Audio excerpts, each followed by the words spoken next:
Okay, Kuyang Alex Juanes po ng Capitol Lodge 174. Go ahead. Magandang araw, gabi at umaga sa inyong lahat. Ako po si Alejandro Fernando Juanes ng Cabanatuan City. Naninirahan sa Quezon City noon at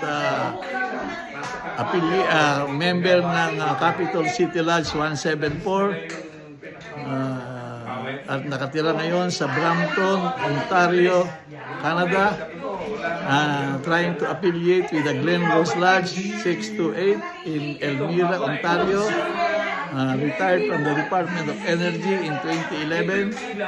Ngayon po, retired na rin sa Capitol sa Maple Leaf Poultry in 2023.